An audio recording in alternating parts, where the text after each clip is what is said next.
Hey, let's get the shindig going, shall we? Um, Hi, I'm Nate Janc. How you guys doing?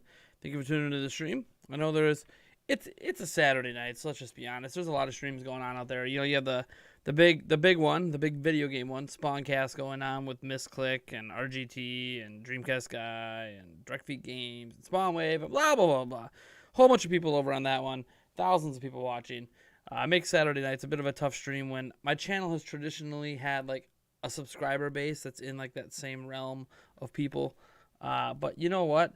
This is when I'm available to do video stuff today. I've been busy all day long. Um, for those who might not be aware, because you shouldn't be aware, my mother is actually in the hospital. She's okay. She had her ankle slash foot amputated. Long story there, but she's in recovery for that. So I've been kind of at the hospital all day. I did get a nice nap in today because my sister's in town since my mom had her surgery. So she took the kids for a little bit. So it's been kind of a really weird day for me today. So I had some videos in the works, but I decided that I'm just going to stream instead of getting those videos up because I miss talking to you guys. So this is what we're doing. First off, hi for the 3 people in the chat. We got Patrick M here, John Early, and Stephen M, and I'm sure some others that aren't saying anything. First thing I kind of want to get into before I get into questions, because I'm going to answer some questions that we had over on our community page that I was going to put in a standalone Q&A video, but the more and more I've expanded my channel and there's more stuff to cover, the less time I really had to do a traditional Q&A video. So I'm just going to answer those questions here.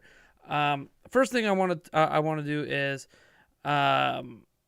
just say this about Xbox Series X. I don't know if you guys have heard the news. One of the chief people at Microsoft have come out to say that Xbox Series X will not have any exclusive games in the first year or two. What he means to say, or what he's implying there, isn't that Microsoft isn't going to be making games. Obviously, we know about Hellblade, the new Hellblade 2.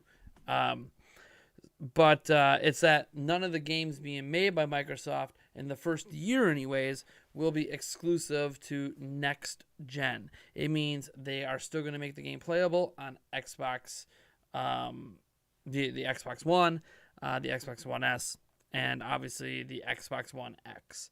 So I don't really think that support for the Xbox One X is that out there.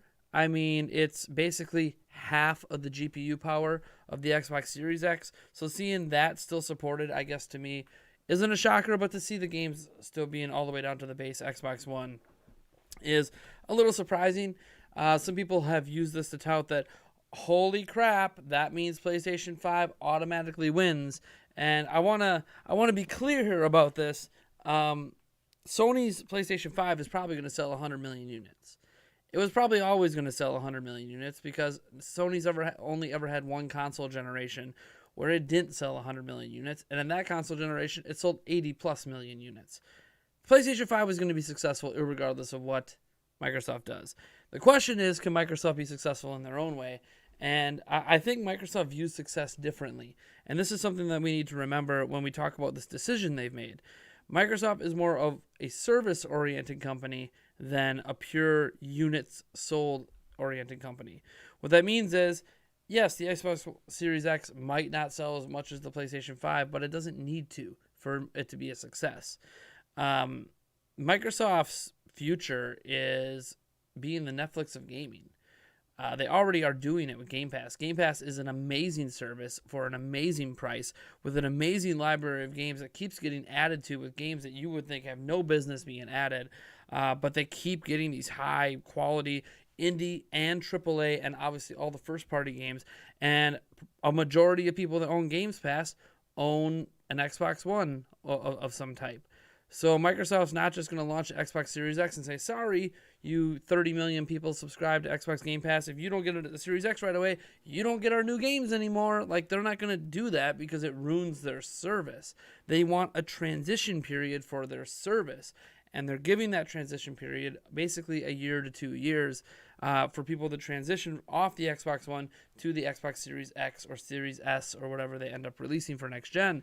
So I know some people think that this is like this big death knell, but they're not concerned with the hardware. They're concerned with Game Pass. Game Pass is the future of Microsoft. Game Pass is exactly what Google Stadia should have been, but in streaming form. And now Microsoft's not only owning it in on-demand form, they're also going to own it in streaming form when xCloud comes out. So this is what Microsoft's future is. It's Game Pass and xCloud. It's not standalone console systems. Now, they're still going to be making them, and they're still going to be relevant, but it's just, I don't really get what the huge deal is. Xbox Series X is not dead on arrival just because, say Hellblade 2 is a launch game on Xbox Series X, but is also on the Xbox One. Does that mean that people that want the best looking version of the game are just not going to buy a Series X? Like, that's not really how it works. Why? Then think about it like this. Why do people buy next-gen systems in the first place, right? A primary reason that for at least Sony and Microsoft that people buy next-gen systems is they want the best-looking versions of the games on more of a budget platform. So they don't necessarily want to spend thousands on a PC, but they'll spend, $400 or $500 on a console so they could have something that plays for 3, 4, 5 years, all of the games at close to the best possible visuals. I don't think it's really going to matter that, say, Hellblade 2 is also on the base Xbox One. I don't think that's going to hurt Xbox Series X sales. I just got to be honest, because the people that want to play the latest and greatest and best looking stuff are going to end up buying the new Xbox to play those games. I don't think it's honestly going to have that big of a negative effect like people think it does. And this is before we find out if Sony ends up doing the same thing. Because Sony's not going to abandon 106 million, 110 million people who own PlayStation 4. They're not just going to launch PlayStation 5 and forget about the 100 plus million people that own PlayStation 4. So don't even be surprised if a lot of Sony's exclusive games also release on PlayStation 4. I don't think this is even going to be a Microsoft exclusive thing, but Microsoft has a good reason for it because they need a transition period for Game Pass. In addition, you could argue all of Microsoft's exclusive games aren't exclusive anyways because they also release on PC. Microsoft isn't Sony, guys. If you love an enclosed platform with your exclusives, which is what Nintendo and Sony does, great. That's fine. There's nothing wrong with that. But I don't think there's anything wrong with Microsoft's approach either, which is a more open form, where they're letting games like Cuphead come to Switch, where they're doing things like putting Game Pass on PC and allowing all their exclusive made games, the games they own and control, to also be on there, or to let Minecraft be on everything. I don't think what Microsoft is doing is wrong. I don't think there's anything wrong with giving more people access to games. That should be applauded. And it's weird to me to see a lot of negative reactions to what Microsoft is doing, when what Microsoft is doing is the most consumer-friendly thing I think I've seen any company do. They're saying you don't need to buy the latest and greatest to play our latest and greatest games. That's consumer-friendly. But if you want the best-looking stuff, you need to buy the latest and greatest system. So if you're someone who cares about the best-looking, best-performing stuff, you're going to go out and buy the new Xbox. If you don't care about it, you can buy a budget Xbox One and still play those games for a year or two. Like, I don't... It's literally the best, most consumer-friendly thing there is. Game Pass is a really consumer-friendly... Like, Microsoft is being very consumer-friendly, and gamers are just crapping on them for doing it. Just doesn't make any sense to me. Like, PlayStation 5 was always going to be successful anyway. So, like, what Microsoft isn't trying to do what Sony does. Microsoft's doing their own thing, and I don't know if you paid attention, they're doing it very well. Like, Game Pass is quietly like one of the biggest successes of this generation. xCloud, especially with Google Stadia flopping, Microsoft's got a chance to own game streaming. Microsoft has a chance here to show that gaming goes beyond what piece of hardware you own. I honestly think that people are viewing Microsoft, they're trying to make Microsoft be like Sony, and that's just not who they are. And I think what they're doing is actually quite brilliant. Now, while I end up getting, an Xbox Series X on launch, of course my plan is to get that because, I'm a gaming channel. I want to have all the systems at launch. And two, if I want the best looking version of Hellblade 2, I'm getting a Series X. Like, Why would I not do that? That doesn't make any sense to me. So, anyways, I just wanted to kind of get that get that out there where I understand that, you know, people care a lot about console wars and all this jazz. I don't care that much about console wars. I actually see three companies in Nintendo, Sony, and Microsoft doing three completely unique strategies, and that's great.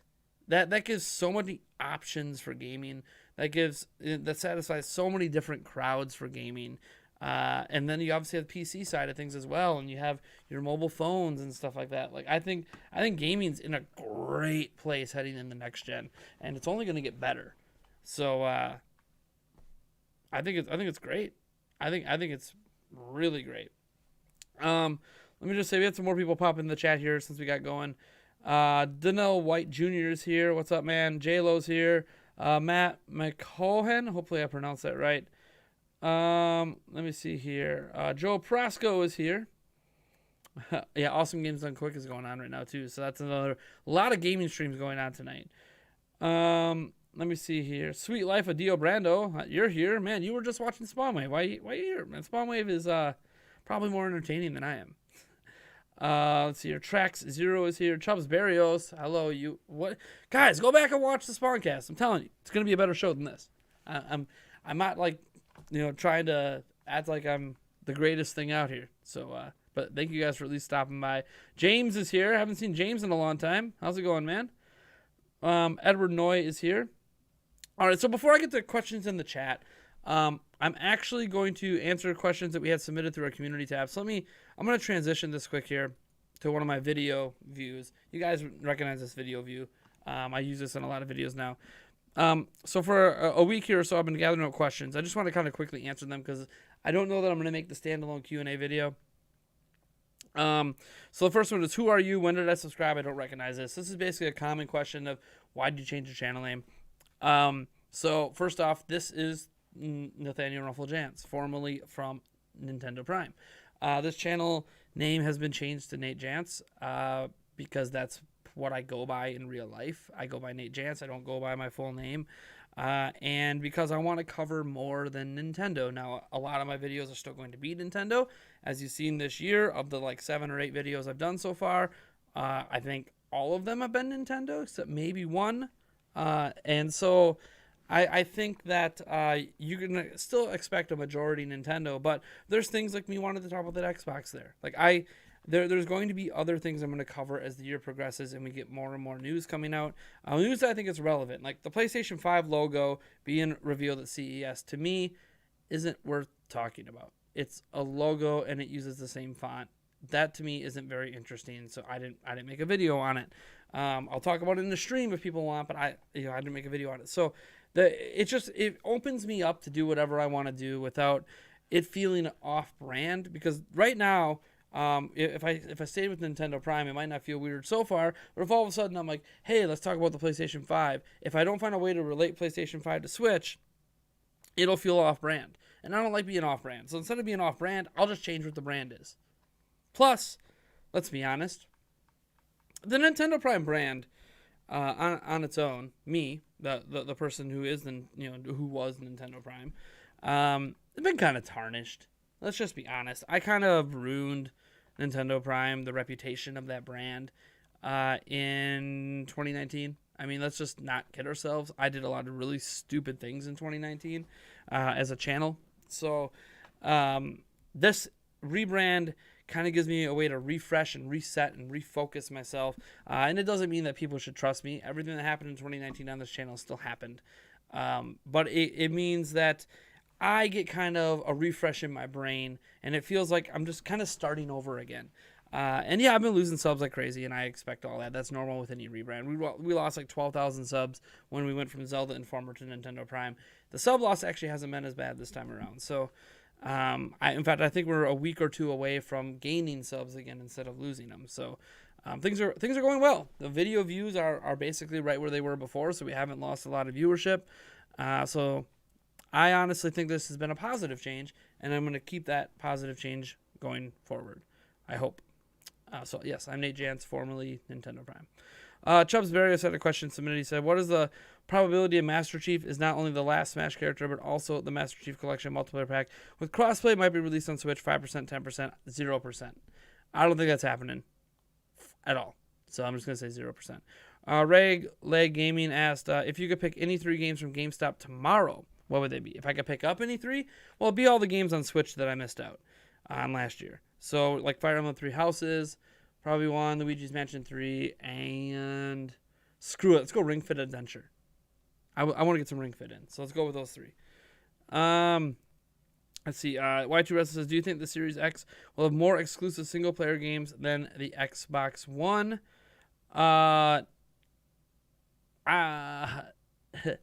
This is where we get into the what's an exclusive, because it's going to also be on PC, and the first year or two is going to also be on Xbox One. So, like, if you mean, like, games that just release only on Xbox Series X, well, then the answer is no, because the games won't only be on Xbox Series X. But do you mean there's going to be more single-player games from Microsoft in this generation, like created by Microsoft during the new generation? Then yes, Microsoft will make more because they own more studios. It's just naturally going to happen. Smoothie Gamer says, do you think Nintendo will ever add a music subscription service to the Switch like Spotify? But with Nintendo Music, nope. Don't think they'll ever do that. It'd be nice if they added Nintendo Music officially to Spotify or Pandora or something, but no, they won't. Random Gaming Dude says, what is one left field prediction you have for Nintendo, not Switch in general, that I have for next year? So for this year, left field prediction I have for, that they won't release Switch Pro, even though I actually think they will. But you know what? Let's throw that prediction out there that it won't happen. Just wait. That way I'm covered both ways, because I think it will happen, but let's just say it won't. Let me see here. Zelda Breath of the Wild /OT says, do you think Breath of the Wild 2 is a 2020 game? Yes. I'm going to go with yes. I think Nintendo's going to try really hard to make that the big game this holiday, because that game will get attention even when a new generation's launching, and they're going to want that attention. So I think yes. High Flower, have you or the fam been enjoying Gen 8? Haven't played it yet, so can't answer that question. Well, I guess I could say no because we haven't played it yet. Here's some more questions we had, because we had 2 posts here. Sonic Forces 2017 Remastered says, would Nintendo put out another Zelda port/remake after having Link's Awakening last year, or would they put off a spin-off game? I think they are going to bring Twilight Princess and The Wind Waker HD at some point next. Maybe Hyrule Warriors 2, potentially, but I think that'll be next. They'll be bringing over the remakes they already have that hardly anyone got to play because they were on Wii U. Sweet Ride 95 _ says, would a Breath of the Wild 2 delayed to 2021 fast track Twilight Princess and Wind Waker HD port to Switch this year, or would they surprise us with a new remastered title? I don't think it would fast track anything, but Breath of the Wild 2 doesn't have a release year, so we can't say that, if Breath of the Wild 2 is delayed to 2021, it's not announced for this year. Breath of the Wild 2 does not have a tentative release date. It's just they announced it existed. That's all they did. Yes, Breath of the Wild 2 exists. We don't know when it's coming. We don't know that it's going to be a game this year. So delayed to 2021, it might have always been targeting 2021. It might always be targeting 2022. We don't actually know what the internal target date is. So we can't even talk about a delay for a game that doesn't even have an announced time frame of release. Just because I think it's coming this year, Nintendo never told us it is. We have no reasonable expectation to think it's going to come this year, because Nintendo never gave us a hint that it is. But as for Twilight Princess and HD port to Switch, I don't know if it's happening this year. We've got something Zelda every year, so every year of Switch anyways, so we'll see what happens. Sentiment the Best, do you think someone will ever land on Mars this decade? A person, a human being? I don't think so. I could be wrong. It'd be cool, but I don't think so. Michael Endress says, do you think that Nintendo will improve their online service, at least adding friend invite options from the latest update to actual Nintendo games? No. Let's just be honest. Nintendo's barely done anything to improve their UI, let alone their online service. So why should we think that's going to change suddenly? Until Nintendo gives me a reason to think it's going to change, I'm not going to presume it's going to. Keith Love says, do you predict they will eventually add N64, maybe even GameCube games to the Nintendo Switch Online service, or do you think they will just stick with the NES and SNES titles? Also, do you think we will see any new Nintendo Switch Online exclusive releases, perks like Tetris 99 this year? I don't think we're going to see any more exclusive games, and I don't think they're adding any more generations of games to the service. I could be wrong, but I think they value N64 games still too much to add them to a once-per-year service payment option. I mean, I know you can pay every month, but yeah. I don't think Nintendo cares. That's just... I just don't think they care. At least it doesn't feel like they care, to me. I could be wrong on that front, of course. I'm not trying to like be all negative on Nintendo here. I just don't think they care about that. They just want people... The reason people have the service isn't for those games. It's so they can play Splatoon and Mario Kart and Smash Online. I mean, I'm just being honest. Let me see. Michael Andrus says, can you talk about your plan for the future? Explain changes in a town video or in a Q&A video. So the plan for the future of the channel is right now I'm not over-promising anything. My goal is to have a video and or live stream, something content related every single day. That I didn't start off the year exactly doing that. It took a few days because I was sick, but once I got things started, I believe on January 3rd, there has been a video and or live stream every single day. I have lived up to my goal of some sort of content happening every single day. Today happens to be a stream. Tomorrow will probably be a standalone video. That's been my goal, and I have been very good at sticking to it, and that is my goal for now. Obviously, the secondary under goal of that is to bring back the Nintendo Prime podcast. I just did that last week. We have it again coming up this next week.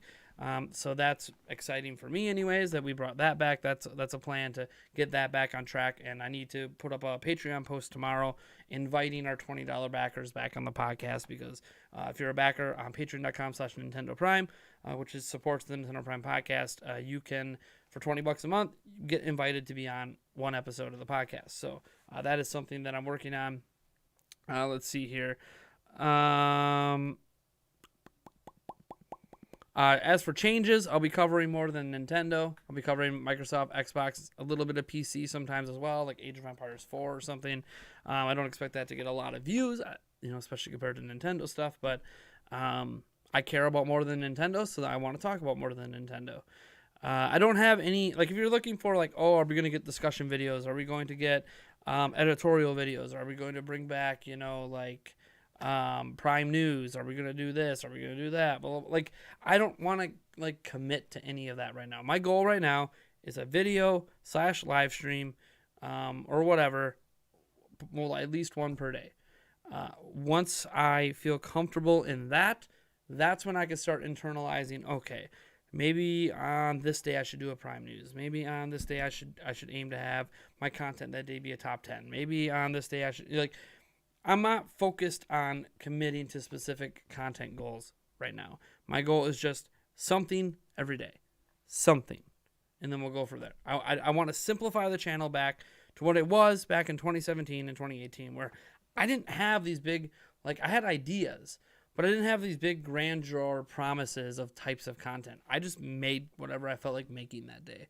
And that's what I'm back to right now. So it's taken a lot of pressure off of me, and it's made me really enjoy this more. So I don't know if I'm ever going to get back to any sort of specific scheduled, specific type of content beyond the podcast, which, obviously I have to have it scheduled, not for me or for you guys, but because I have other people involved in the podcast that are on it. So I need to kind of have that be on a schedule. But Michael Andrews says, do you think Nintendo will work with third party for their online service? Let a third party handle the servers and the code, like they code the online portion of the games to get voice chat in the system.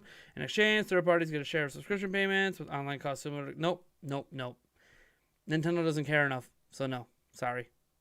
Do you think the next Switch will have better online service, at least a voice chat on the system, compared to the Xbox Live and PlayStation Network? I think the online service might be better, but I'm not counting on it because Nintendo, again, has never given me any faith to believe they understand online.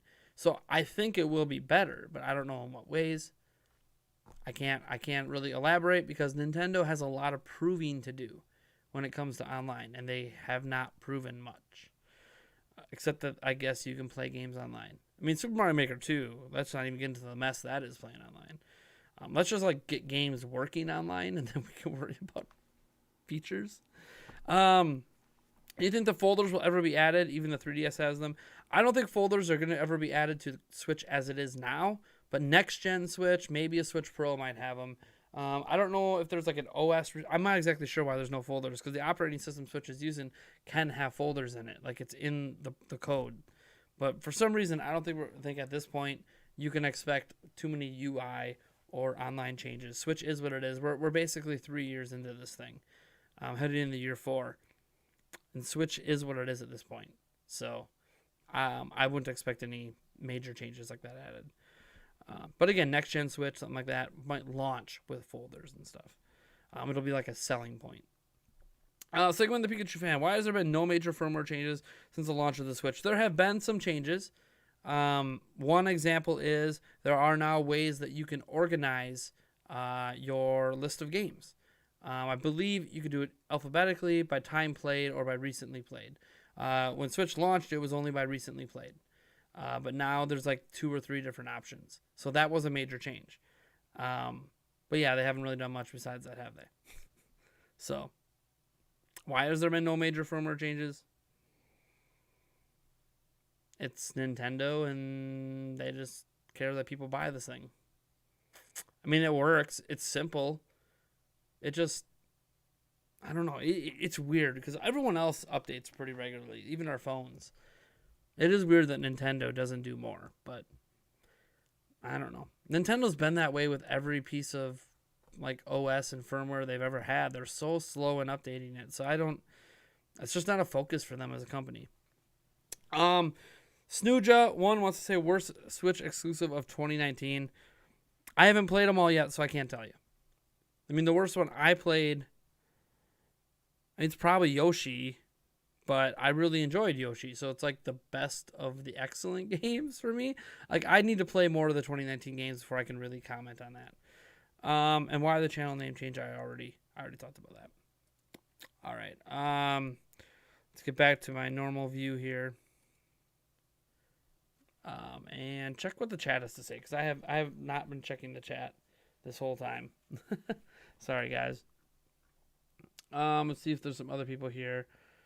The missing link is here. Johnny Hernandez.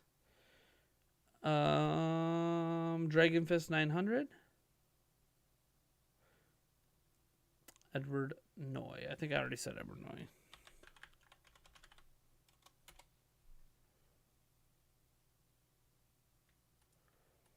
So, I guess let me get to what you guys are saying. Edward Noy says Nate's a pessimist when it comes to the online service. I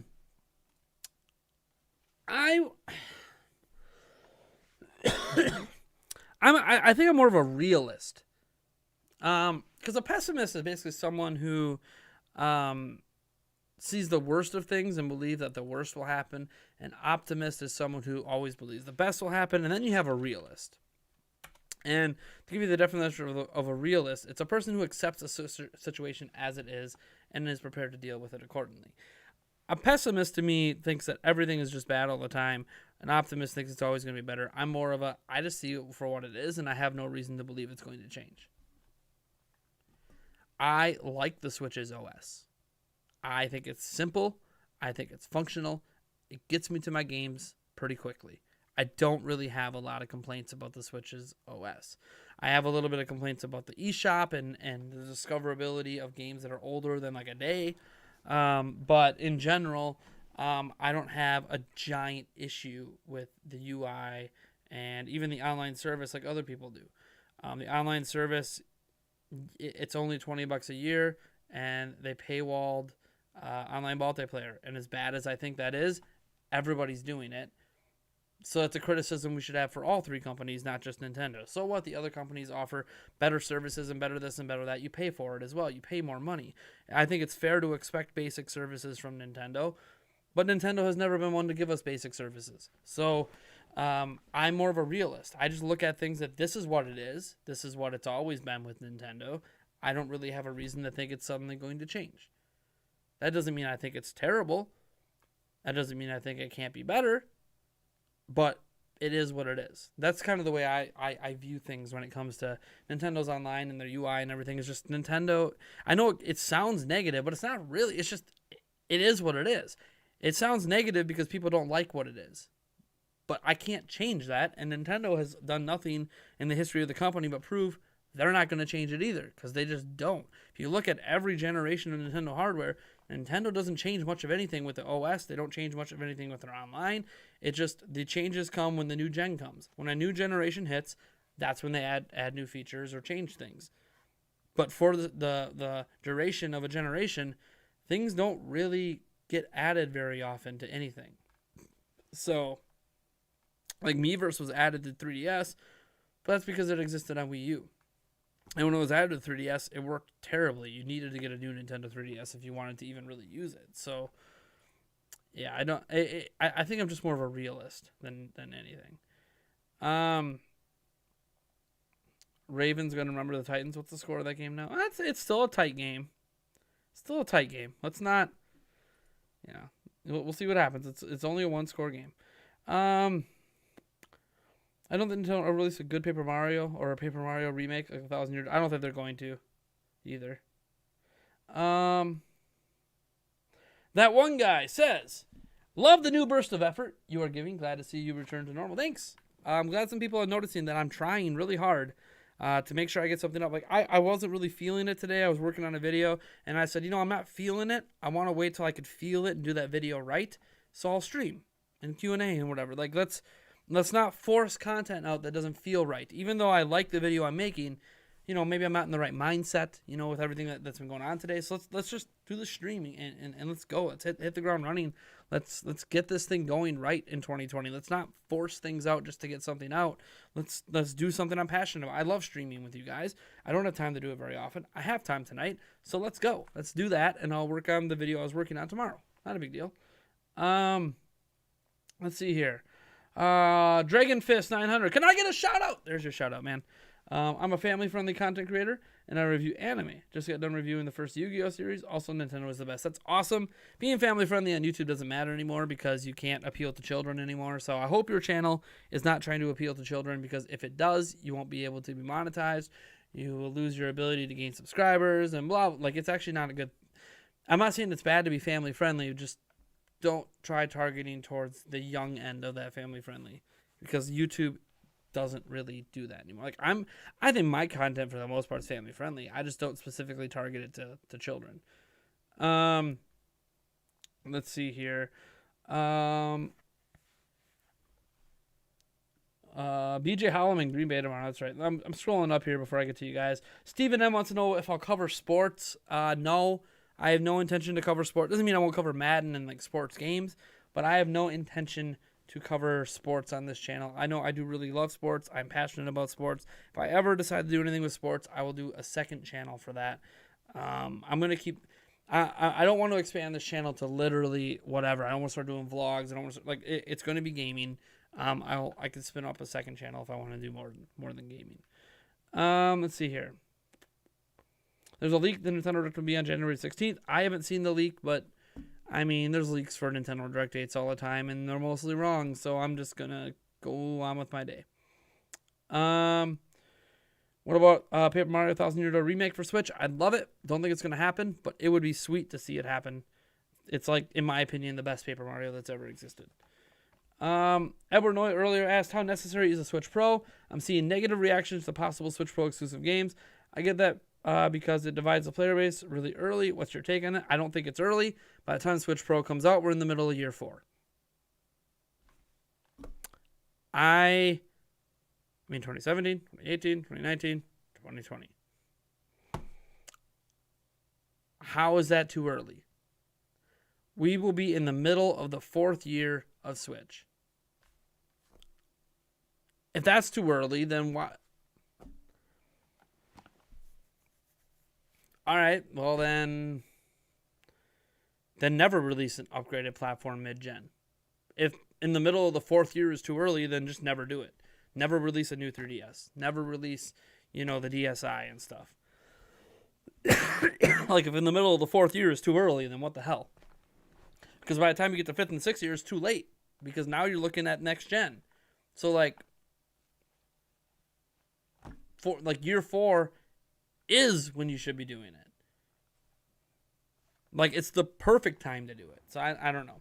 As for Switch Pro exclusive games, Nintendo is not going to release games exclusively on the Switch Pro. So if you're worried about that, don't worry about it. The games that might be exclusive are third-party AAA games. And guess what? You wouldn't get those third-party AAA games on the base Switch anyways. So why does it matter? It's either you get a chance to play the games on a newer Switch, or you just don't get to play them at all, and you weren't going to get to play them at all anyways. So I don't think it's that big a deal. Because Nintendo isn't going to release Switch Pro exclusive games. So you don't have to worry about Breath of the Wild 2 being Switch Pro exclusive. They're not going to do that. They have 50 plus million people with Switches. They ain't going to just cut them out of the sales data. It's just not happening. So people worry too much about things that ultimately aren't even going to impact them. Let's see here. What do you think about Steam coming to Xbox? I think it's awesome. Xbox, Microsoft's a PC company. It makes sense. Why wouldn't they let that happen? It should have happened a long time ago. I don't know what the big deal is. People just get more mad about stupid crap. Microsoft's a PC company. Their system's going to be more like a PC than anything that's ever been out. That's good. PCs are awesome. And it's about time the general consumer base realizes how awesome PCs are. Let's see here. Just see if there's any other questions up there I missed. Why did you change your name? That was already addressed. Why are the Packers getting sick on their bye week? Welcome to the Midwest. Everyone gets sick all the time. I'm a little bit sick. You guys have heard me cough a little bit. Generally says, is it weird to have a desire to collect a normal Switch, especially when I own a Switch Lite? I mean, I like collecting Nintendo stuff that isn't pre-owned, and a Wii U costs, a non-pre-owned Wii U is pretty expensive. I don't think it's weird. I mean, there's a lot of people who like to collect systems. They like to collect all the colors, they like to collect all the faceplates, they like to collect controllers even. I've seen people with extensive Xbox and PlayStation 5 controller collections. So I don't think it's weird. People like to collect the things they like to collect. There's nothing wrong with that.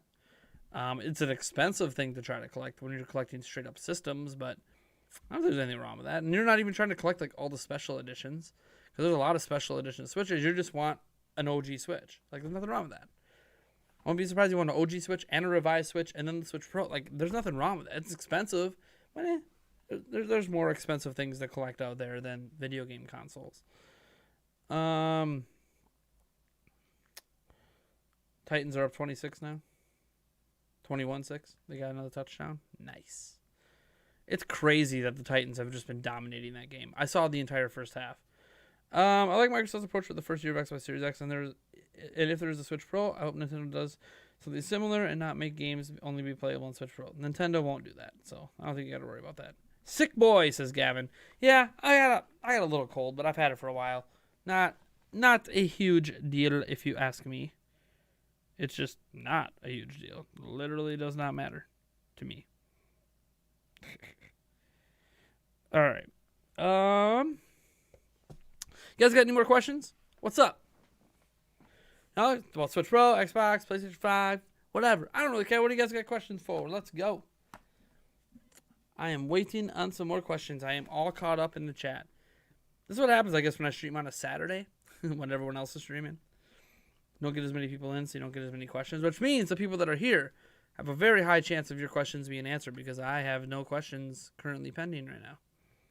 Well, that's not true.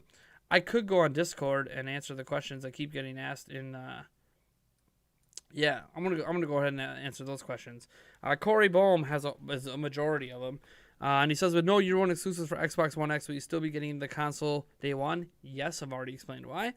Corey Bohm wants to know, can you wear some purple and gold in the next podcast? Sure, to light it on fire.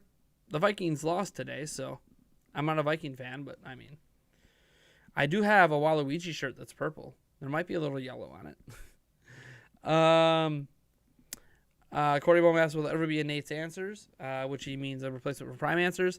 I'm not committing to anything. It's a maybe. Everything's a maybe at this point. Corey Bohm wants to know if Yulia, my fiance, will be on a live stream anytime soon. And the answer to that is most likely not. She decides very rarely that she wants to be on a stream. So, likely not. Will the new format that I do on the channel mean more of Yulia? The answer is no. Do you think Joy-Con specific games are rest in peace because of the Switch Lite exist? This is from the 8th Arc. Will developers just target the lowest common denominator now with the Switch Lite? No. I don't think Joy-Con specific games are dead, but people weren't really... There's not a lot of them anyways. Let's just be honest. They never really got going. Like Ring Fit Adventure is like one of the biggest ones. So I don't think they're dead. They're just... You can use Joy-Cons with the Switch Lite, technically. Not like conveniently, but... And Corey said, will the Cheeseheads lose in the wildcard game? Joke's on you. They didn't play in the wildcard game. So the answer to that was no. All right. Two people are saying in the chat here, Switch Lite reminds me of the original 2DS. That's basically what it is. It is a 2DS. What do you think about themes? Infinite Space. I got nothing wrong with themes. They did it on 3DS. It's a way for Nintendo to make money. People like them. We've obviously seen people hack their Switches and put custom themes in, and I think they look really, really cool. It is something I would love to see added, but like everything else, I accept what the UI is for what it is and don't think they're going to add themes at this point. They've had 3 years to do it and make extra money, and they haven't done it. And with the lack of updates, it certainly looks like Nintendo doesn't care to add much more to the UI. So I just accept it for what it is. I would love to have them, but it doesn't really look like we're going to get anything else added to the system. Do you think the regular Switch will have a price drop soon? If yes, what will be the new price? Soon, no. By holiday next year, I think holiday sales for it next year will drop at the $250, and then it'll stay at $250 in 2021. So I think all year it's going to be $300, and then but for basically Black Friday into 2021, it'll permanently drop to $250. That's what I think will happen. So not soon, but we'll see our first holiday price drop for the Switch, the OG Switch, the original Switch, this holiday. Nintendo sells refurbished Switches for less than $300. Yes, they do, but the refurbs, they can't sell them for $300 because they're not brand new. That would be really scummy of them to sell them for $300 when they're refurbs. Let's see. I use Joy-Con with my Switch Lite because I don't want the drift on my Pokemon Switch Lite. I understand that. I wouldn't recommend going with the refurbished, though. In my opinion, used is better because you can't test it out and know what's wrong, if anything, right away. I disagree with that. And the reason I disagree with that is when you buy refurbished from Nintendo versus used, you get the same warranty you do if it's brand new. So if there is anything wrong with the refurbished unit, it will be fixed for free. Whereas if you buy used, the warranty is probably expired. And the only warranty you're going to get is if you buy one through the retailer like GameStop or whatever. You're not going to get a warranty from Nintendo on a used product. But on a Nintendo refurbished product, you will get a 1-year warranty like you do if you bought it brand new. So I completely disagree with that. It's always better to buy refurb over used, unless you were able to get a used Switch for very, very cheap. And then if you're getting it for very, very cheap, you got to start asking yourself, why is it so cheap? What's wrong? Is it like this where... I got it for free, but it's missing a card reader, and the volume button and the power button are broken, and blah, blah, blah. Like, there's things wrong with this Switch. Is that why it's free? Like, you got to start asking, what you're paying for. And when you buy a refurb from Nintendo, Nintendo guarantees that there's nothing wrong and they've fixed it. And if they didn't, you have a 1-year warranty. So, Nintendo without Satoru Iwata just never listens to the fans. Nintendo with Satoru Iwata didn't listen to the fans. I don't know what you're talking about. Nintendo doesn't listen to fans. All Satoru Iwata did that made us feel like he was listening to fans was apologize. He apologized a lot for disappointing fans. But if you look at what Nintendo did, they weren't catering to fans in the first place. They were catering to what they thought was the best business practice to make the most money.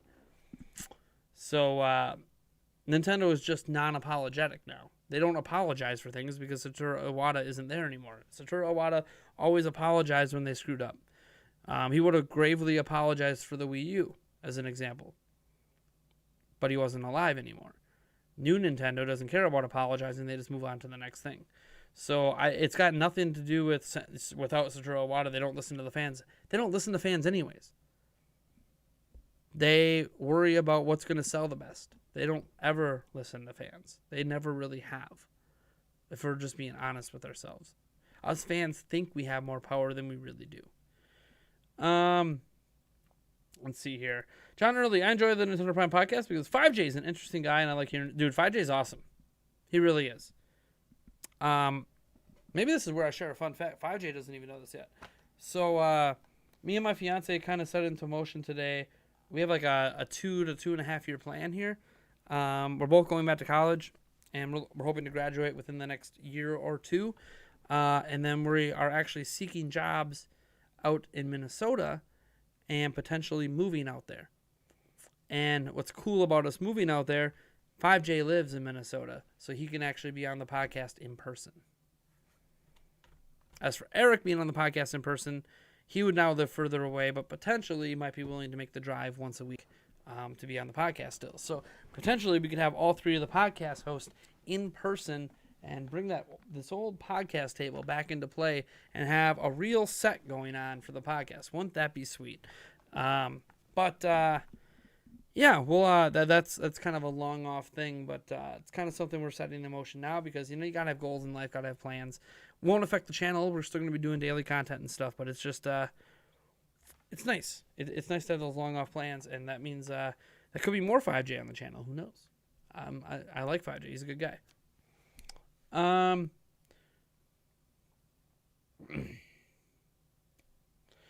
When refurbished, the problems are usually just hidden by professionals, then resurface slightly later on. Maybe I just had a lot of bad luck. Well, it depends on where you're getting. If you're getting the refurb from Nintendo, you're fine. If you're getting like a GameStop refurb, that's different. GameStop refurbished is not the same as Nintendo refurbished. GameStop refurbished is band-aiding everything. Nintendo refurbished is they literally replace parts. So there's a difference between Nintendo refurbished and other companies refurbished. Evernoy, what other holiday title do you think Nintendo is putting out besides possibly Zelda Breath of the Wild 2? I don't know. I thought it was going to be Pokemon, and then they announced DLC. So it's not. I don't think it's going to be Pokemon now because they're doing DLC this year. So I think it's going to be. I mean, it's pretty much time. Just like it's time for another Zelda, it's time for another Mario game. So I'm thinking Mario Odyssey 2 or something. As well, they'll have like an October-November split release of like Mario in October, Zelda in November, or something like that. That's what I think will happen, but I mean, we don't know, of course. I don't want to make unrealistic expectations, but I think Mario and Zelda again in the same year because they already released in the same year. I think is pretty realistic. But we'll see. It could also be Mario Kart. Remember, we haven't had like a new Mario Kart game in forever, so it could be Mario Kart 9. We know Mario Kart anything blows up, so. Do you see Arlo's site on Paper Mario? Because ever since I helped the petition, it grew even more, and he made a video on part of it. I saw a video he did on Paper Mario, but I'm not sure exactly what thing you're referencing. I could just be forgetting. Yeah, I'm just going to leave it at that. I'm not going to explain why I might be forgetting things, but some of you guys might know, some of you guys don't. Doesn't really matter. The warranties are a big deal. They are, and when the warranty comes from Nintendo itself, that's a huge deal. How many Switch consoles do you think will be sold by March 30th, 2020? Well, I think they're already at 50 million right now, so I'm going to go with like 54 million. I'm going to say they maybe move 4 million total in the last financial quarter. So I'm going to go about 54 million is my projection right now. Why are you considering moving? Yulia is the one who kind of broached the topic with me today. She wants like a fresh start. I don't want to get too personal on things, but the last 5 to 6 months has been very hard on me and her and my whole family. It's been very stressful. Some of the stress is obviously self-inflicted. Some of it is not. Some of it is things we can't control. Some of it is potentially just needing to... I mean, some of it's just we need a vacation in general. But I think we are at a point where we want to, get our life together and get our finances together. That's one reason we're going to finish off college. I'm already like halfway done, so... and so is she. So it won't take as long to finish college as it would maybe if people were starting off brand new. But a big reason I think is just we want kind of just that fresh start. We want to reset our surroundings. It's not going to change like everything about our lives. We're still Yulia and Nate. We still have 3 kids. Like we still, and it's going to be a big change for the kids, having to change school systems into a different state, and we have to change our IDs. And like there's a lot of different things that go into it. But ultimately, I think it's got nothing to do with us hating living in this area. I think it's just we have been, Yulia and I have lived in this area our entire lives for the most part. She's been here since she was 9. I've lived in this area my whole life. And we're just ready to kind of be somewhere that's a little different. It's still the Midwest. It's still snow. We still have 4 seasons. And we're not, that far away from here. It's like an hour and a half drive. So we're not so far away that we can't see our parents or anything. But I think we're just ready to escape from the people that are in our lives. And just start fresh as a couple, start fresh as a family. And that's kind of what we're looking at, being financially stable and just starting fresh and kind of not resetting things per se, but kind of like a soft reset in life where, hey, look, we're just going to go to a new area. We're not like all the way away from everyone that matters, but we're far enough away where we can kind of do our own thing and live our life, and hopefully things work out. Let's see here. Well stated on the Band-Aid thing with GameStop refers product annoys the heck out of me. Yeah. I disagree. Nintendo has been listening to the fans, especially when it comes to things like Smash characters, like Banjo. At E3, Koizumi said, now for a game that fans have been waiting for. Yes. I think you are possibly, I'm just putting this out there, possibly confusing catering to fans of marketing versus listening to fan demands. As an example, how long have we been demanding Mother 3? Still hasn't happened. Like, they listen to consumers in so much that they want to make money. As an example, the reason we're getting Metroid Prime 4 is specifically because they pissed off Metroid fans. I firmly believe that's why we're getting Metroid Prime 4, because they pissed off Metroid fans. But they're doing it because they think it's going to be profitable and they're going to make money. Nintendo is at their best when they do what they creatively want to do. They're at their worst when they try to do what they think fans want. Now, in saying that, there's always things where, sometimes Nintendo's creative ideas don't work or just don't click. There's times when they try to cater to fans, like with Twilight Princess, and there's people that love it. So it's kind of a mix and like a mix and mash thing. But I'm just going to be honest with you. When you say Nintendo listens to fans, I mean, Reggie Fils-Aimé, back when he was president, literally came out and said Nintendo doesn't give a crap what fans say. They don't give a crap what fans do petitions for. They don't listen to any of that crap. Nintendo does what they're going to do because they feel like it's going to make money. Now, does that mean inherently they do pay attention to trends with fans, that they paid attention to things like Operation Moonfall that was trying to get Majora's Mask 3D to be made, and then it got made? Maybe. But Majora's Mask 3D wasn't going to happen without Ocarina of Time 3D, so it's one of those things where it just felt natural that, of course, they were probably always going to do Majora's Mask 3D from the moment they did Ocarina of Time 3D. It was probably already being worked on right away, before we even created Operation Moonfall. And I was one of the creators of that. Like, it was probably already in the works. So we kind of get ahead of ourselves thinking we have this huge impact on these companies, when the companies, while they might vaguely listen to the fans, they're not really listening. Like, Nintendo's listening to fans, especially when it comes to things like Smash characters, like Banjo, which happened after Satoru Iwata was president, which defeats the entire point of saying that, hey, Nintendo doesn't listen to people since Satoru Iwata passed away. And then here you are referencing something that fans wanted and happened. And here's the thing, Microsoft wanted it to happen. Phil Spencer has been begging Nintendo for over a decade to put Banjo in Smash. He's been begging Nintendo to do it. It just so happens that now Sakurai is a little bit off his high horse and picking Japanese-only characters and deciding to open things up to everything. Because the reason Banjo wasn't happening before is because if you look at all the editions, they were always Japanese characters. They weren't adding Western-made characters. So it's just something to consider that I don't know that fan demand has as much to do with it as the almighty dollar. And Microsoft was already buddy-buddy with Nintendo. It could have been all part of the buddy. Hey, we're going to give you Hellblade. We're going to give you Cuphead. We're going to give you this. We're going to give you that. Can you give us Banjo and Smash? Because it's an advertisement for Microsoft, too, to have Banjo and Smash. Like, again, we think it's this fan stuff when a lot of it's all about the money. I don't think fans really influence things as much as you think they do. You can disagree, though. I just think you're wrong. Well, you want me to Donald Trump it up in here? Wrong! God. Ugh. Trump gets memed in my house way too much. I swear. Let's see here. I live in Minnesota as well. Let's see here.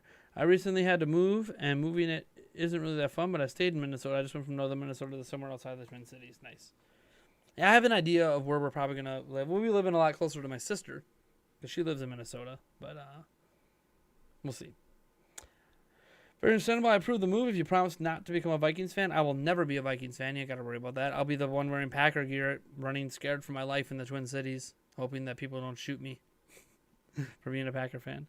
I think the next direct might be announced this Thursday, the 16th, like they did with the past directs. Possible. I don't know.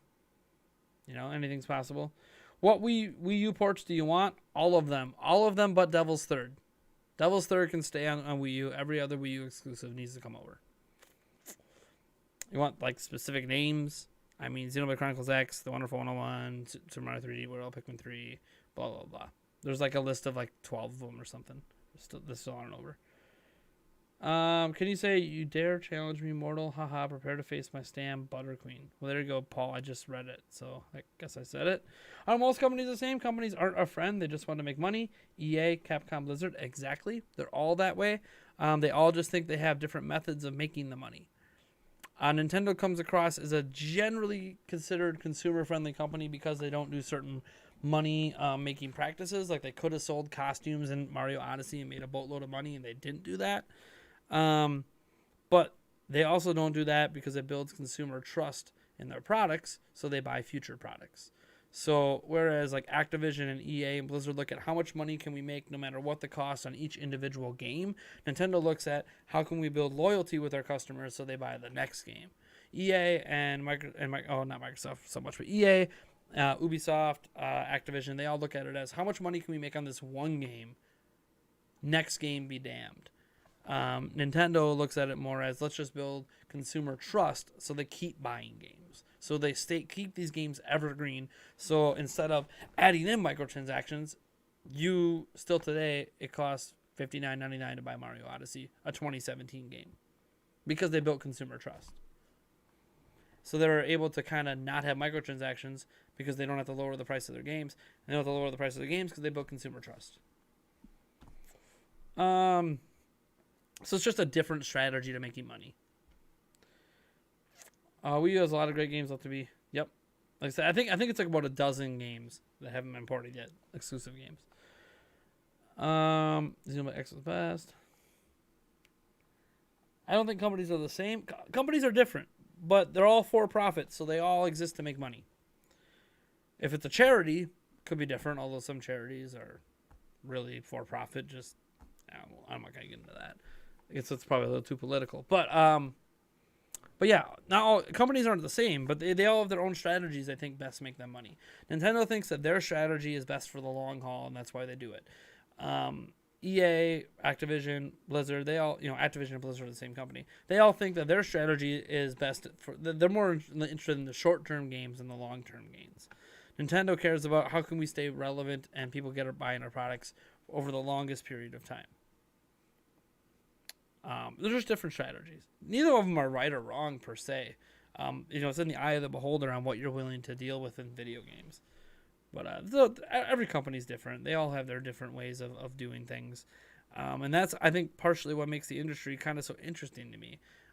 Just fascinating as an onlooker, let alone as a gamer, is just the different approaches that everyone does. Like the fact that Google Stadia exists and they're charging $60 a pop for a streaming game for a service that isn't guaranteed to always be around. It's interesting. It's a weird strategy in the market that it's in. I think it's a failed strategy, but it's interesting that it even exists at all, that anyone's even thought that was a good idea and attempted it. It's fascinating to me that someone thought that it was a good idea. I want Batman Arkham Origins on the Switch, but Nintendo isn't buddy-buddy with WB Montreal. I mean, we've had Arkham games on Wii U, so you never say never, but I probably wouldn't count on it. I want Wolf Among Us to be on Switch. Nice. Have you heard they're making a sequel? It's weird. I thought Telltale is dead. I don't want to get into the Telltale stuff. It's a little political with them, too. The company's dead, but there's like a... I don't know. I'm just going to leave it alone. But yeah, I heard there's another one coming. I think Nintendo can think they can trust consumers with their games like Paper Mario Color Splash. Why did it flop and not make a product? If Nintendo think they can trust consumers with their games, and then you delete the comment. If you're saying if they think we can trust consumers with the games, why do they make a game that consumers don't want or something? Is that what you're trying to say? Because it was cheap. They made it pretty cheap. If Nintendo think they can trust consumers with their games like Paper Mario Color Splash, why did it flop and not make a profit? Because, well, Nintendo probably thinks it flops because it was a Wii U game. I'm going to be straight up with you. I think Nintendo thinks it flopped because it's a Wii U game. It was a Wii U game that came out literally at the time that Nintendo announced they were going out of production with Wii U. They already said the new system is coming. They won't tell us what it is yet, but the new system is coming, and the current system is no longer being made. Oh, by the way, buy Paper Mario Color Splash. So in Nintendo's mind, they view it as that game came out at a terrible time. It came out at the end of life of a dead platform that didn't have a big install base in the first place. So a dead platform, didn't have a big install base, was already announced it was discontinued, and they already announced the new system's coming. But hey, go buy this game for the system that nobody owns. That, to me, is probably what Nintendo believes is why Paper Mario Color Splash failed. And to be fair, Paper Mario Color Splash the sales of that game were impacted by those reasons. I think if that game would have waited and been released in year one of Switch, it would have sold much better. Now, would it have been considered a success? I don't know, but it would have did better than it did on Wii U. So, to be fair, well, I think the game is flawed, and I think it's just not that great, and that's why it didn't sell well. Reality is, all the reasons Nintendo thinks it doesn't sell well are technically true and need to be taken into consideration. So, bad timing combined with what I think was just not that good of a game, but we'll never know because it's stuck on Wii U for now. If it ever gets ported over, I guess we'll know. They should move the mobile games to Nintendo Switch. They won't. They're built specifically for phones, and those games are just banking. Banking.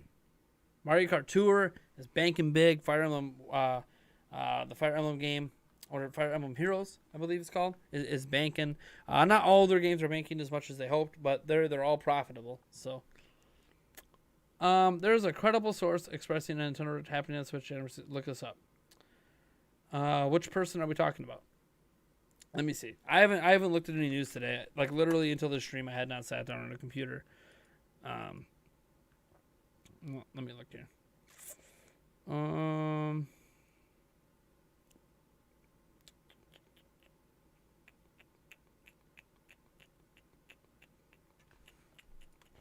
Let's see here. Nintendo Direct. Let's see if I can find a report somewhere. Oh, wait, no. Whoops. 16/2020.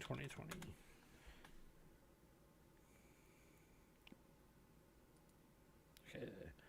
A lot to be excited about. Okay, what's the source?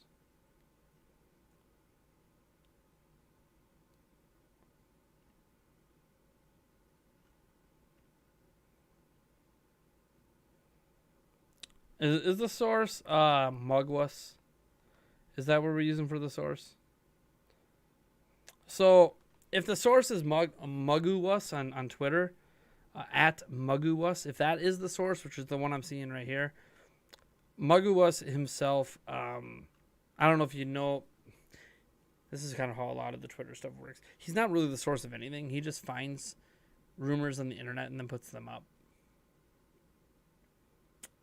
He's not really the direct source of anything he posts. So he was right. He was right on a couple of directs last year. He was also wrong on like 5 other directs. But people don't want to talk about that. They only want to talk about when the guy's right. That's a problem when you like, oh, it's a credible source because he got these 2 directs correct. But did you go through all the things he also got wrong? People focus a lot on the correct stuff, and they seem to just ignore the stuff that the person doesn't get right.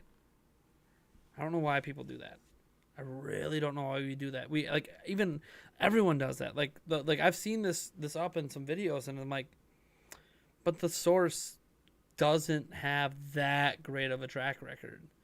Like they get 80% or more of the crap they post wrong because they're just saying things that are already on the internet.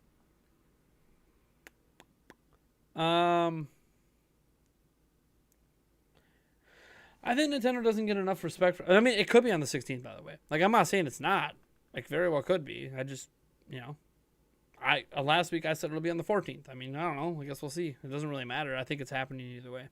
I think Nintendo doesn't get enough respect from people nowadays because there was a video game industry crash in the US of A, and guess who brought it back? What's that have to do with Nintendo not getting enough respect? Are you saying that people aren't respecting the fact that Nintendo brought the game industry back in the 80s? Like the home console industry back? Nobody cares. Like, dude, that's like almost 40 years ago. I mean, I hate to break that news to you. That's why people don't care. Most of the people that don't give a crap weren't alive back then. I was barely alive back then. I was born in 1986. So, like, I respect that Nintendo did that, but what's that got to do with today? Like, that's the big thing. Like, okay, that was like 30, 40 years ago. What does that have to do with right now in 2020? Not really a heck of a lot. It's a cool point in video game history. It's a feather in the cap. But what does that have to do with now? Like, you shouldn't have more respect for Nintendo in 2020 because it's something they did 40 years ago. Like, you shouldn't have more respect for me as a person because when I was 6 years old, I held the door open for someone. Like, you shouldn't have more respect for me now at 33 because I did that at 6. Like, it shouldn't really make a difference. It should matter more what I'm doing now than what I did back then. So I think that's kind of a misplaced. Nintendo, doesn't get enough respect. Nintendo is one of the most respected video game companies in the world. They have the number 1 selling platform in 2019. They have the number 1 selling platform so far in 2020. What more respect do they need? They're owning the sales charts. They're literally revered worldwide. They have theme parks opening at Universal. Where's the respect not coming? Because there's Sony and Xbox and PC gaming fans on the internet that like to bash on things that they don't like. Okay. In general, Nintendo is one of the biggest respected companies in the entire world. Like, just as a company, let alone as a video game company. Like, Nintendo's more well-respected as a video game company than Microsoft and Sony put together. What? I don't get it. Like, I just don't get that comment. Like, don't listen to haters on the internet. Like, there's such a small minority of people. They just scream really loud. Those are the people that care more about console wars than they care about gaming on the whole. See, I care about gaming on the whole, and I can tell you right now, Nintendo is very well respected by anyone that actually matters. So, Waluigi Pinball is the best Mario Kart track. Nice. Kensuke Tanabe was the producer behind Luigi's Mansion 3, same guy behind Color Splash. Listen to the fans by adding back in Boss Ghost or Portrait Ghost, so maybe a Switch Paper Mario has a chance. I mean, did he listen to the fans? Let me look at the sales quick. 1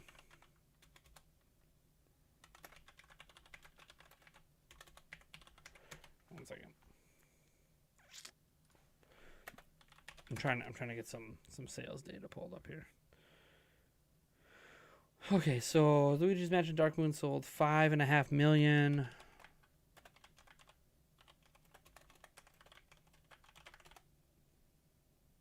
Yeah, so Luigi's Mansion Dark Moon sold more than double what the original Luigi's Mansion did.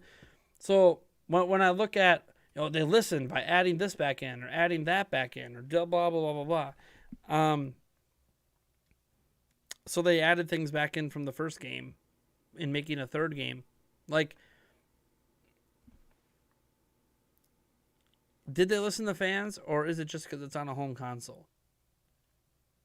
Let me phrase this. You can look at Luigi's Mansion Dark Moon not having boss ghosts and not having these things because it was made for the 3DS, which was a more limited platform than the GameCube. Let's just be honest, the 3DS was more limited than the GameCube. So, yes, the 3DS had a more successful selling game, but it could have just been missing that stuff because of the technical limitations of the system. Whereas Switch is not technically limited in that way, and they're able to bring some of those elements back into the game. So you can view it as, it listened to the fans. The fans spoke. They bought Dark Moon at 5.5 million copies in comparison to 2.5 for the original game. Like, the fans spoke. They bought the game that didn't have that stuff in. So who were they listening to? Probably themselves. Nintendo listens to themselves more than they listen to anyone else. Luigi's Mansion 3 is what it is because that's the game they wanted to make. Fans didn't ask for Gooigi. Fans didn't ask for the dang plunger thing. Fans didn't ask for 8-player multiplayer. Like, all these things that they did in the game, we didn't ask for it to be in a hotel. Like, in a Mario's Missing kind of way, ironically. Like, fans didn't ask for any of that crap. They just make the game they want to make. And because they have more power available to them, they made it more like Luigi's Mansion 1 in some ways. It's still not really like Luigi. If you go back and play Luigi's Mansion and then you play 3, they're still very different games. But Luigi's Mansion 3, from what I played of it anyways, is absolutely excellent. So, again, we're kind of splitting hairs because you'd have to be Tanabe to know if he actually was listening to fans or if this is just the game they wanted to make. Because, again, us fans think we have a lot of power. And the power we have is right here. This is our power. This Breath of the Wild wallet. It's our wallets. That's how you get through to Nintendo, is with the wallet. And reality is Dark Moon sold phenomenally well, so that tells them they should have just made more Dark Moon. But they decided because it's a home console game that they should do more than what they did with Dark Moon. And so they brought back elements of the first game. I mean, that's like saying that Nintendo listened to fans and that's why Breath of the Wild is the way it is. Really? Sure, Breath of the Wild isn't the way it is because that's the game that EJ Noma's been wanting to make forever, but had too many technical limitations to do it the way he wanted to, because he's been talking about a Zelda game exactly like Breath of the Wild in interviews for like a decade, because he has been factually talking about a game like Breath of the Wild before Breath of the Wild existed for a decade, and wanting to make it, and how he was just unable to do it with a given technology. So, like,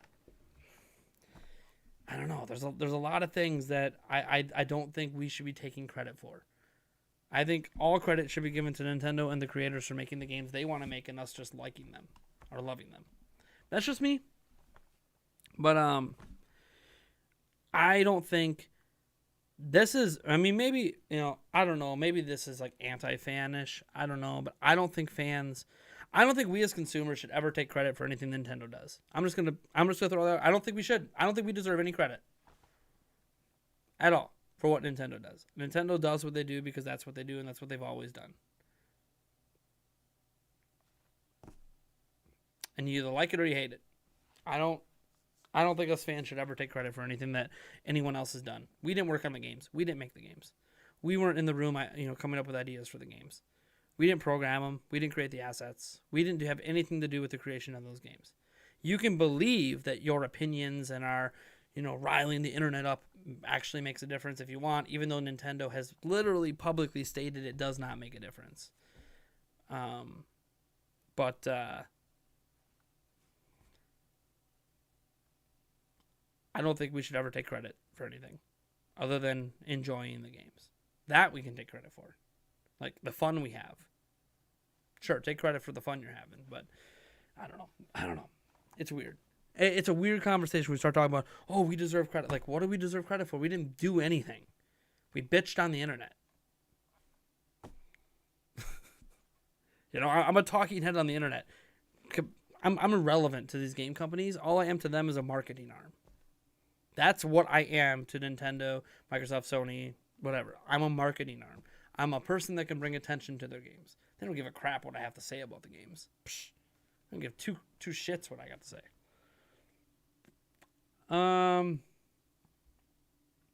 Let's see here. What do you think is happening with Bayonetta 3? I've seen people online worrying about the game because we haven't seen a trailer. I think the game was probably shown too early. I don't think the game was shown too early. They showed it. The Platinum teases games like that all the time, and then you don't see them for years. That's nothing new. As for what I think is happening, nothing. I think it's on development schedule like it's always been. I thought when they announced it, they had just started development, and it's right on track. They have repeatedly come out over the past year and told people in interviews that the development's going well. We have no reason to doubt that. So, let's see here. Because people are like my brother who brings up Nintendo Kitty family friendly crap.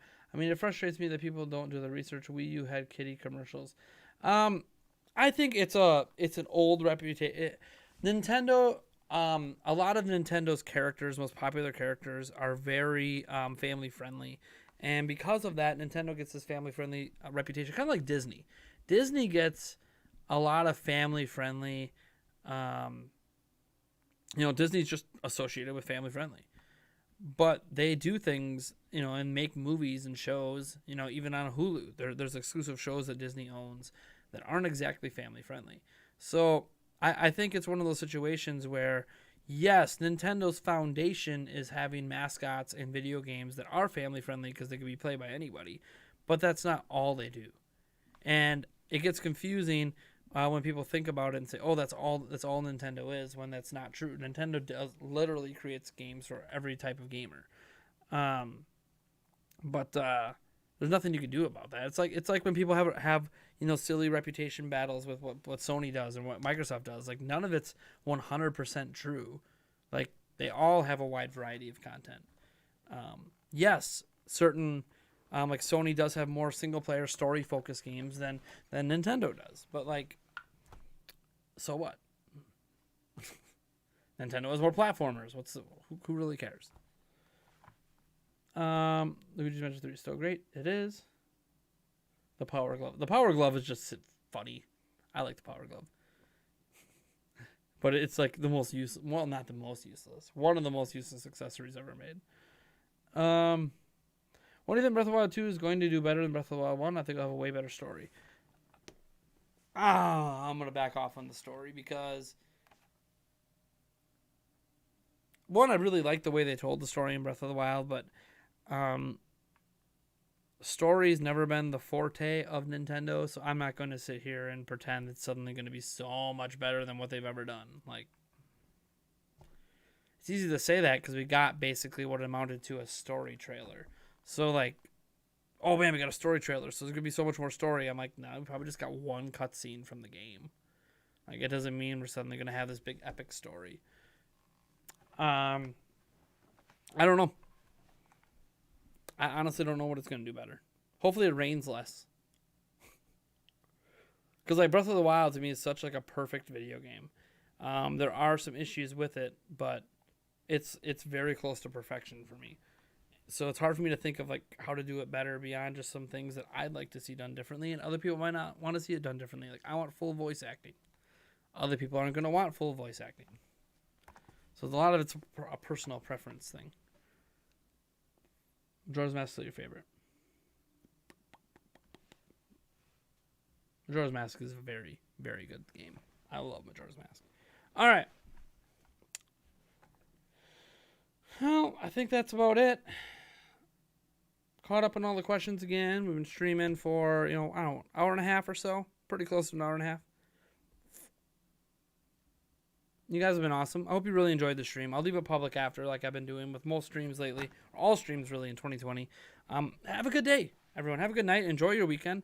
I'll have a fresh video for you guys at some point tomorrow. So look forward to that. I'm not going to tell you what the topic is yet because I have like 2 to 3 different videos in the works, so I guess you just have to wait and see.